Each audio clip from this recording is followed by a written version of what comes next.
오늘은 나의 이웃은 누구인가 라는 주제로 함께 말씀을 나누기를 원합니다. 여러분, 선한 사마리아인 법이라고 혹시 아시나요?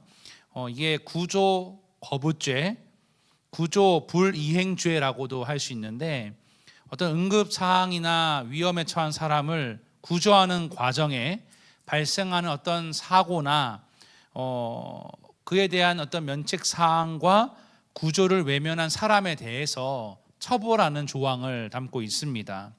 이런 일이 있었다는 거예요.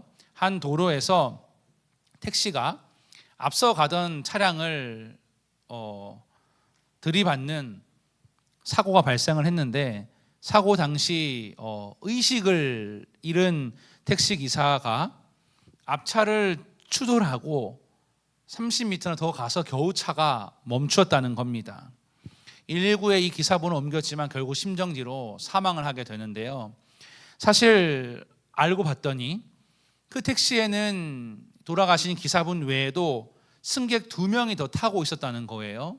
그리고 목격자들의 증언에 의하면 사고 직후 그 택시에 탔던 승객들은 다른 택시를 옮겨 타고 그냥 가버렸다는 겁니다. 여러분, 어쩌면 현장을 떠난 승객들에게 어떤 사정이 있는지는 몰라도 이 기사에 대해서 나의 이웃이라는 마음이 없지는 않았을까라고 생각해 봅니다. 여러분, 세상의 법도 성경의 이야기를 빗대어서 의무적으로 사랑과 자비를 베풀도록 하고 있다는 겁니다. 여러분, 하나님의 은혜를 경험한 우리들이 선한 사마리아인처럼, 이 비유에 나오는 선한 사마리아인처럼 나의 이웃에게 자비를 베풀고 사랑으로 행하고 그들을 긍휼히 여기는 것은 마치 나와 상관없는 일이거나 또는 대단하다라고 감탄만 하고 있을 일이 아니라 우리 예수 믿는 성도들이 당연히 해야 될 일인 줄로 믿습니다. 할렐루야. 자, 오늘 비유의 주인공은 우리가 잘 알고 있는 것처럼 선한 사마리아인입니다. 선한 사마리아 사람이라는 거죠. 이 비유는 이렇게 시작돼요. 어떤 율법 교사가 예수님께 찾아와서 질문을 하게 됩니다. 자, 뭐라 질문했는지 25절 말씀을 화면을 보시고 함께 읽어보겠습니다. 시작. 어떤 율법 교사가 일어나 예수를 시험하여 이르되 선생님, 내가 무엇을 하여야 영생을 얻으리이까? 자, 보세요. 팔레스타인 풍습에는 랍비가 말씀을 전할 때 그 말씀을 듣는 제자들이 일어나서 말하는 것이 존경심을 표현하는 행동이었다는 거예요. 랍비가 말하면 그걸 듣는 제자들이 일어나서 말하는 것이 존경심의 표현이었다는 거죠. 그러면 표면적으로 이 율법 교사도 예수님께 존경심을 표하는 것처럼 보이지 않습니까? 그런데 내심 그의 의도는 뭐였냐면 예수님을 시험하기 위해서 질문했다는 거예요. 그러니까 예수님을 곤란하게 하기 위해서 예수님에 대해서 트집 잡으려고 그렇게 영생에 관해 질문을 했다는 겁니다. 자, 예수님이 그에게 이렇게 대답을 하세요. 이 질문에 대해서 주님이 이렇게 대답을 하신다는 겁니다. 26절 말씀 함께 읽습니다. 시작. 예수께서 이르시되 율법에 무엇이라 기록되었으며 내가 어떻게 읽느냐? 자, 보세요. 율법학자가 뭘 물어봤어요? 율법에 대해서 물어봤습니까? 뭐 하는 걸 물어봤어요? 뭐 하는 법을 물어봤어요? 여러분, 이 말씀을 놓치면 은혜가 안 돼요. 정신 차리고 눈도 크게 떠보고 잘 들어보세요. 율법학자가 뭐라 질문했어요? 내가 무엇을 하여야 뭘 얻을 수 있습니까? 영생. 그런데 주님이 지금 뭐라 말씀합니까? 율법에 무엇이라고 기록되었으며 내가 어떻게 읽느냐?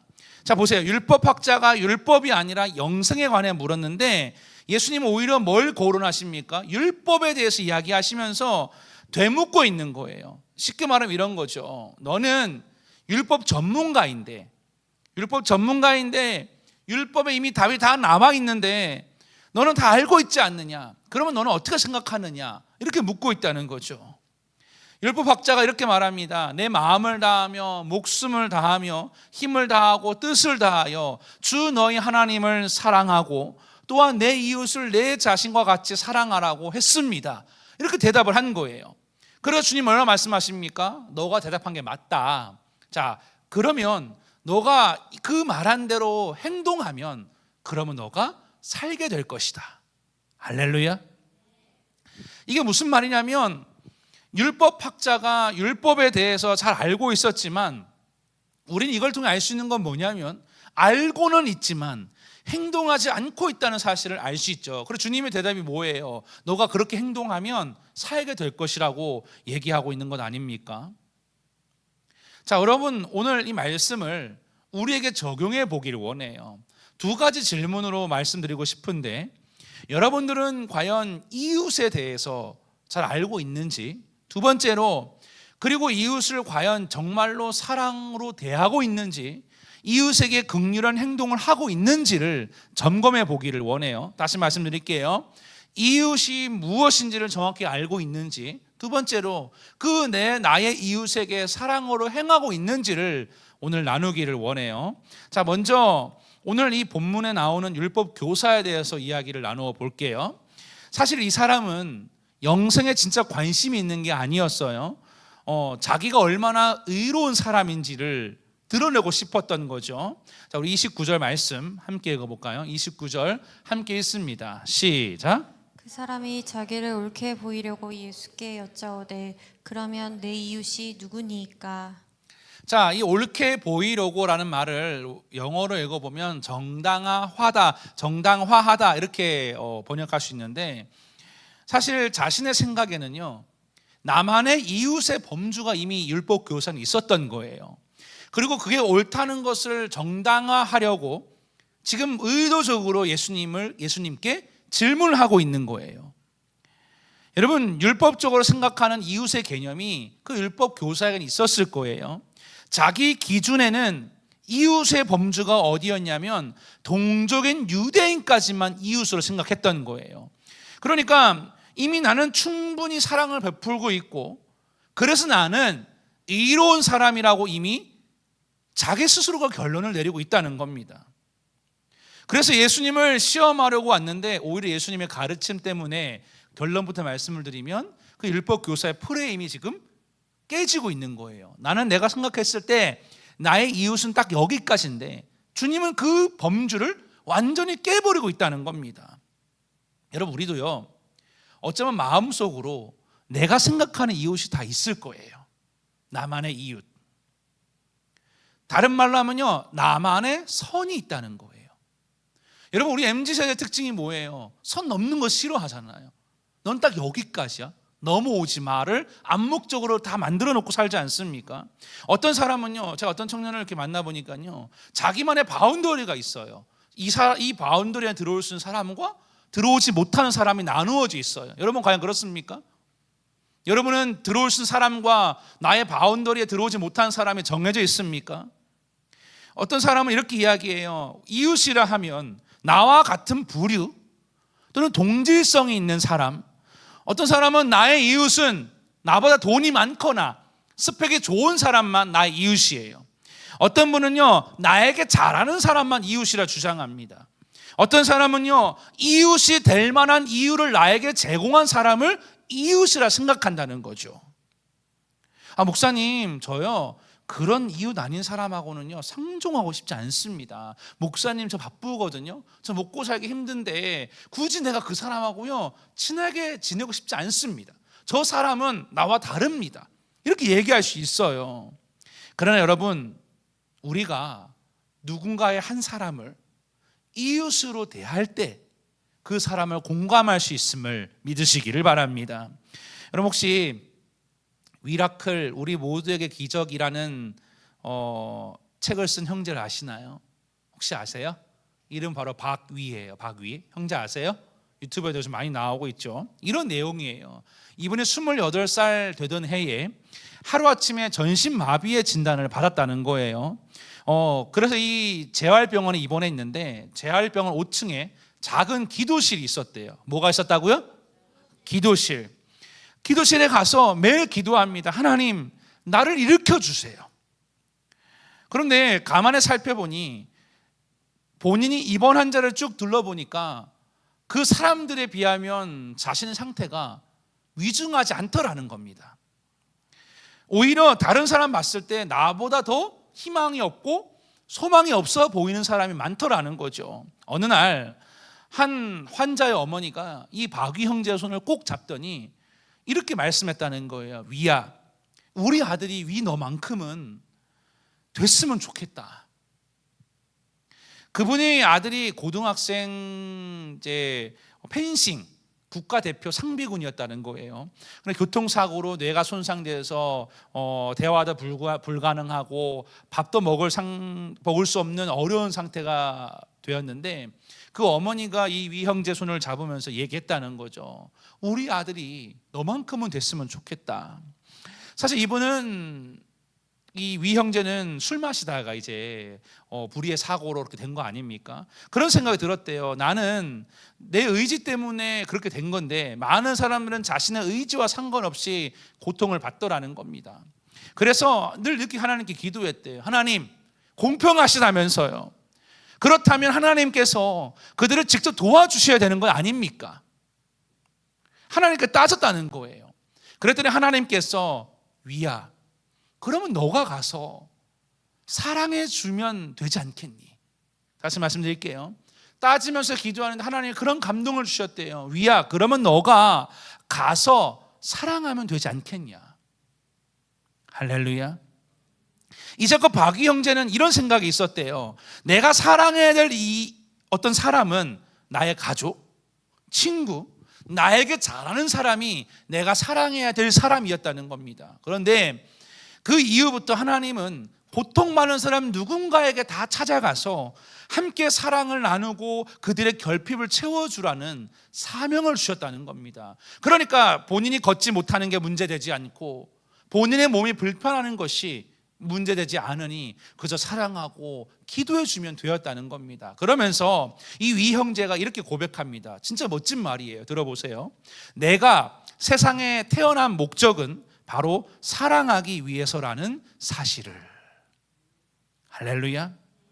여러분, 주님은 오늘 우리 모두에게 이 비유의 결론에 가서 이렇게 말씀하십니다. 이거 정말 중요합니다. 그럼 36절 말씀을요, 큰 목소리로 함께 읽어보도록 할게요. 36절입니다. 시작. 내 생각에는 이 세 사람 중에 누가 강도 만난 자의 이웃이 되겠느냐?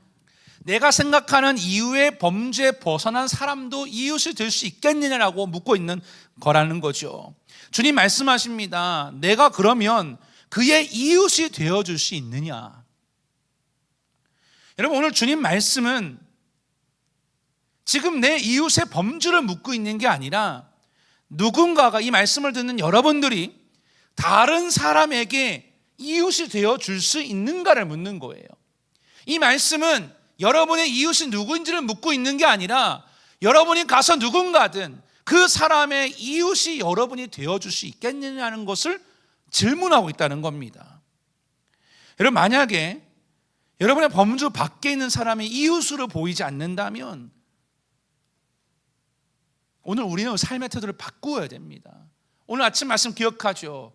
사랑은 그리스도인의 표지다. 같은 맥락인 거예요. 만약에 여러분이 범주 밖에 있는 사람을 이웃으로 받아들일 수 없다면 여러분은 바리새인이나 율법학자와 다를 바가 없음을 기억해야 됩니다. 여러분, 어떤 이유든 간에 우리 주변에 오늘 본문에 나오는 강도 만난 사람처럼 그런 이웃들이 있을 수 있습니다. 여러분, 어쩌면 우리는 나 자신만 알고 내 삶만 급급하고 강도 만나서 고통당하는 이웃의 고통을 외면할 때가 얼마나 많은지 모릅니다. 물론 여러분, 오늘 비유를 잘 보시면 제사장과 레위인이 그냥 지나가지 않았습니까? 그런데 오늘 본문에는요, 그 사람들이 나쁜 사람이란 근거는 어디에도 나와 있지는 않습니다. 그들은 단지 자기들이 맡은 일과 사명에 충성을 다했을 뿐이에요. 그렇지 않습니까? 빨리 가야 예배하고 빨리 가야 뭔가 예배를 준비하지 않았겠습니까? 그러나 여러분, 이유가 분명한 것은 뭐냐면, 어떠했든 간에 분명한 것은 그 구별된 제사장이, 다시 말씀드릴게요, 구별된 레위인이 그 강도 만난 사람의 이웃이 되어주지는 않았다는 겁니다. 그들은 물론 부정한 일이 한 게 아닙니다. 나쁜 일을 하지 않았어요. 다만 공경에 처해서 도움이 필요한 이웃에게 이웃이 되어주지 않은 것뿐이라는 겁니다. 그런데 주님은 묻고 있습니다. 과연 누가 이 세상의 이웃이 되어 주겠느냐. 할렐루야.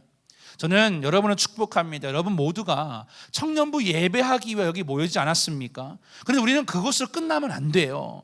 구별된 이 공동체에 모인 여러분 모두가 세상으로 나가서 여러분이 세상의 이웃이 되어주기 시작할 때에, 할렐루야, 하나님이 우리를 부르신 그 부르심대로 살아갈 수 있음을 믿으시기를 바랍니다.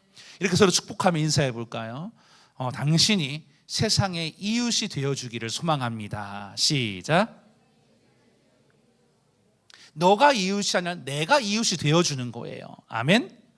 자, 두 번째로, 그러면 왜 제사장과 레위인은 그냥 지나갔고 왜 선한 사마리아에는 그 강도 만난 자를 도와주었을까요?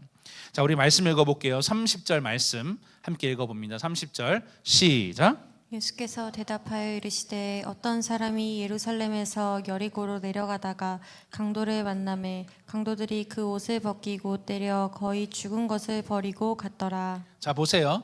이걸 이해하기 위해서는 이스라엘 지형을 이해해야 돼요. 여러분, 이스라엘은 고지대입니다.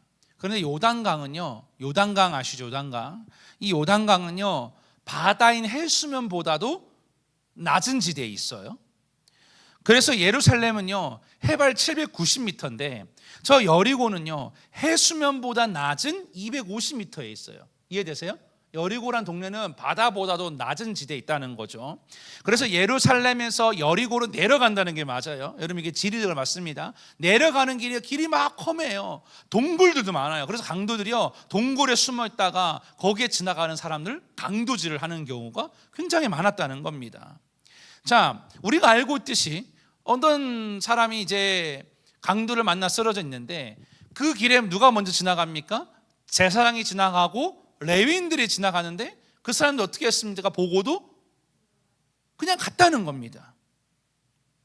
뭐 제사장은 제사를 드려야 하고 레위인은 레위인의 직무를 다해야 돼서 갔겠죠.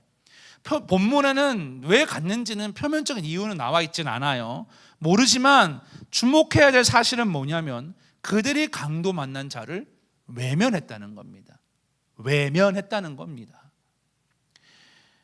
왜 그랬냐를 본문을 묵상해 보니까 이유는 한 가지예요. 그들에게는 불쌍히 여기는 마음이 없었기 때문입니다. 제가 언젠가는 말씀을 드린 적이 있는데 처음 듣는 분도 있으니까 말씀을 드릴게요. 제가 초등학교 때 3학년 때 일이에요. 3학년, 4학년 이럴 때 일인데 저희 반에 간질 아세요? 뇌전증이라고 하죠. 간질 뇌전증 환자가 있었어요. 그런데 그때는, 지금은 그게 이해가 되는데 그때는 뭐 90년도 후반대, 뭐 97년도인가 8년도인가 그랬던 것 같아요. 그때는 어린 나이에 이게 뭐 뇌전증인지 간질인지 몰랐어요. 그러니까 이제 이 친구가 시도 때도 없이 발작이 오는 거예요. 수업 시간에 발작이 와서 뭐 의자에서 넘어지기도 하고, 심한 경우에는 바지에 실내를 해요. 뭐 대소변을 보기도 하고, 아픔을 겪는 친구였지요. 그런데 많은 친구들이, 저를 포함한 많은 친구들이 이 친구의 편을 들어주기는커녕 뭐라고 놀렸냐면요, 발작이 오니까 막 눈도 뒤집히고 쓰러지니까요, 그 당시에 우리는 뭐라 표현했냐면 전기가 오른다. 그 친구들이 이렇게 표현하는 거예요. 저도 그렇고요. 야, 저 전기 온다, 전기 온다. 이게 발작인지 모르고 지금 생각하니까 너무 부끄러워요. 그런 줄도 모르고 그 친구가 뭐라 표현했냐면 전기 온다. 야, 전기 온다. 피해.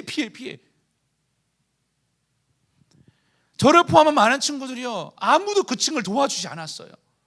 여자인 친구였는데요, 바지에 실내라는 생각해 보세요. 얼마나 부끄러웠을까요? 제 마음을 곰곰이 생각해 보니 왜 도와주지 않았느냐? 그 사람은 나의 이웃이 아니었던 거예요. 그리고 심지어 내가 이웃처럼 생각하고 내가 그녀를 도와주다가 어떤 생각이 들었냐면, 내가 그 친구를 도와주면 다른 친구가 나를 싫어할 것만 같았어요. 그러니까 한마디로 제 마음 가운데는 부끄럽지만 불쌍히 여기는 마음이 단 1도 없었다는 겁니다. 그러니 그 친구가 저의 이웃이 될 수 있었겠습니까? 말씀을 준비하면서 또 떠올라서 얼마나 부끄러웠는지 모릅니다. 자, 그런데 여러분, 오늘 본문에 나오는 사마리아에는 달랐습니다. 33절부터 34절까지의 말씀을 화면을 보시고 또 한번 읽어보겠습니다. 시작. 어떤 사마리아 사람은 여행하는 중 거기 이르러 그를 보고 불쌍히 여겨 가까이 가서 기름과 포도주를 그 상처에 붓고 싸매고 자기 짐승에 태워 주막으로 데리고 가서 돌보아 주니라. 자, 보세요. 제사장과 레위는요 그냥 지나갔어요, 보고도. 그런데 이 사마리아에는 그를 돌보아주고 불쌍히 여기고 기름도 발라주고 상처를 싸맸고 심지어 여관에 데려다주고 모자리면 돈도 더 주고 그렇게 하고 갔다는 거예요. 오늘 이 본문의 비유의 문제는 뭐냐면, 제사장과 레위인이 그냥 지나간 것은 그들의 마음의 문제였다는 겁니다. 어떤 마음이 없어서요? 불쌍히 여기는 마음이 없어서. 여러분, 오늘 사마리아의 행동은 불쌍히 여기는 마음으로부터 출발했음을 믿으시기를 바랍니다. 강도 만난 사람과는요 상관이 없습니다. 원래 뭐 카톡 주고받는 사이도 아니에요. 그냥 길에서 강도 만난 거를 봤어요. 여러분, 자칫 잘못하다가 나도 강도 만날 수 있잖아요. 빨리 가야 되는데 이 사람은 어떤 이유인지 간에 마음에 어떤 마음이 들었냐면 불쌍히 여기는 마음이 들었다는 겁니다. 이유가 없어도 그는 그 사람의 이웃이 되어 주었다는 겁니다. 우리는 누군가를 친한 친구가 되기 위해서는 이유가 필요해요. 나에게 잘해주든지, 뭐 나에게 선물을 주든지, 나에게 맛있는 걸 사주든지, 연락을 하든지, 사랑이라고 표현해야 이웃이라 여기는데, 여러분, 사마리아인은요 이유를 따지지 않았어요. 그냥 불쌍히 여기는 마음을 가지고 행동했다는 겁니다. 할렐루야. 여러분, 이 불쌍히 여기는 마음을 다른 말로 하면 긍휼이라고 표현할 수 있어요. 따라할까요? 긍휼. 긍휼은 뭐예요? 마음으로 공감하고 함께 고통을 나누는 걸 긍휼이라 하는 거예요.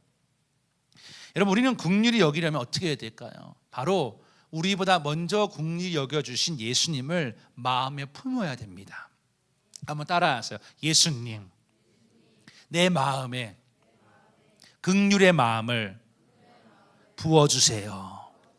여러분 보세요. 여러분이 이 자리에 앉아 있는 것도 주님의 십자가 사랑으로 여러분을 먼저 긍휼히 여겨 주셨기 때문에 우리가 앉아서 예배드리는 거예요. 아멘.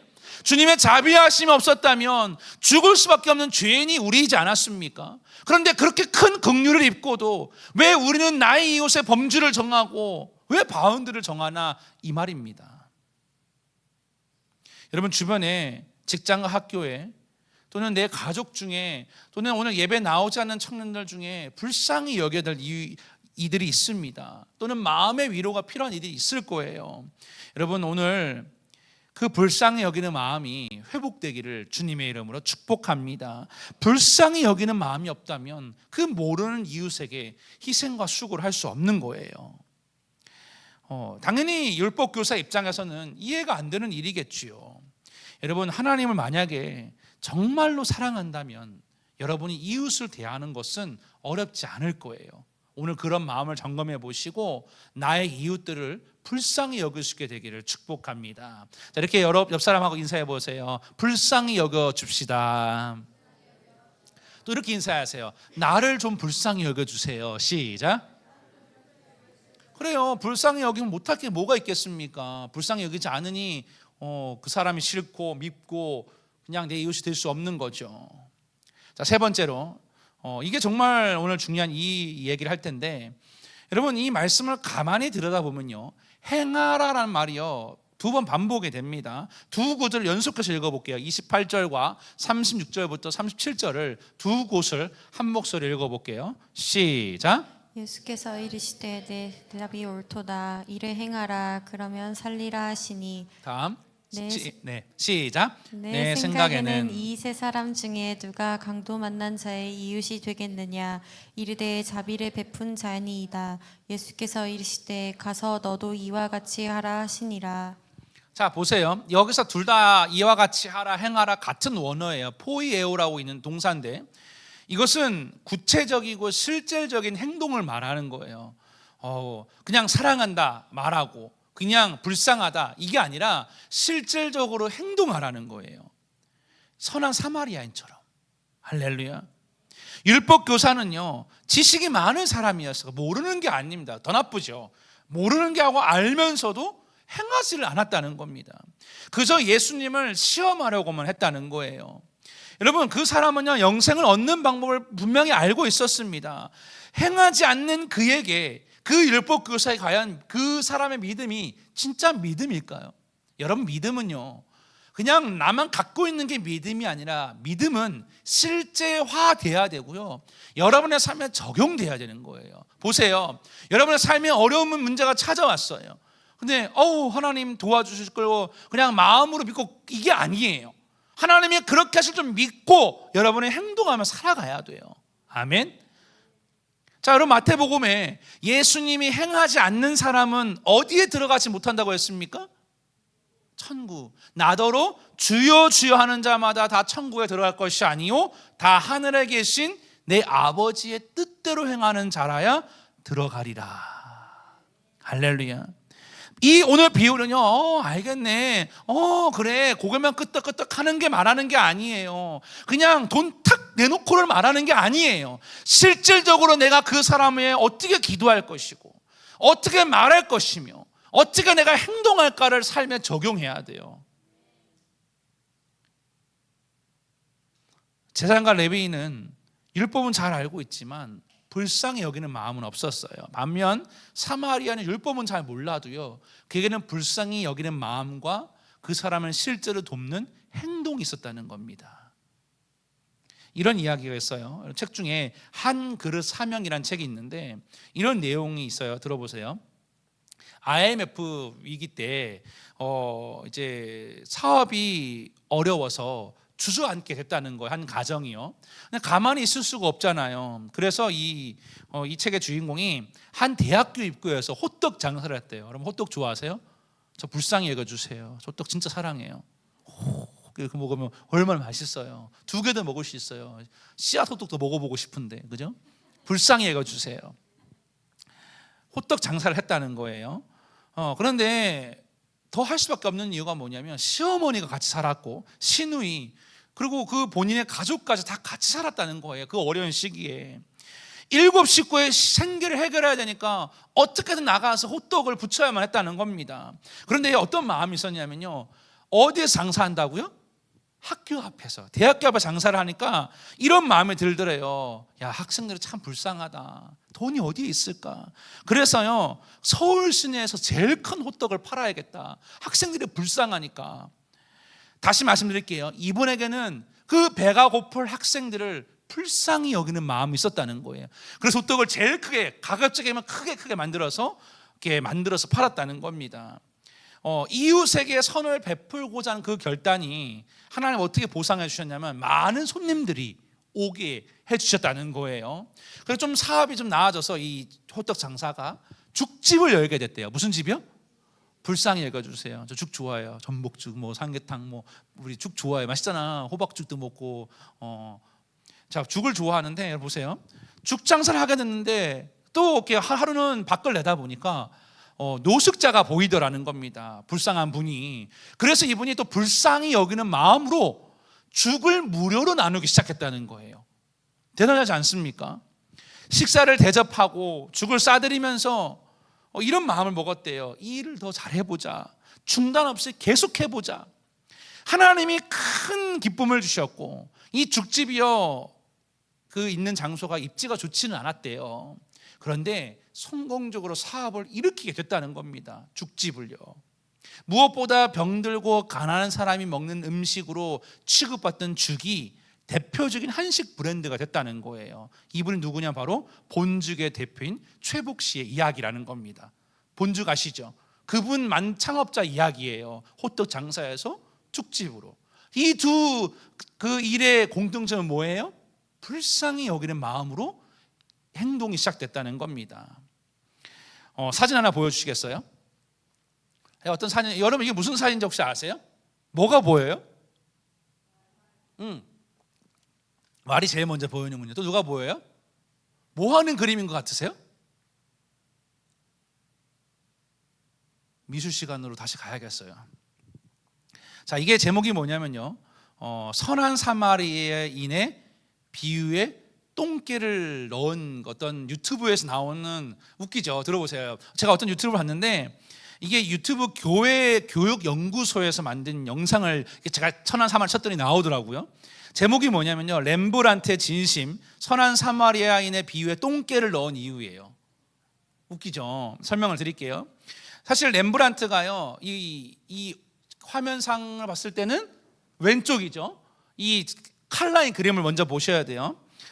이게 무슨 내용이냐면요, 렘브란트가 유명한 화가지 않습니까? 1630년도에 선한 사마리아인을 그림으로 그린 거예요.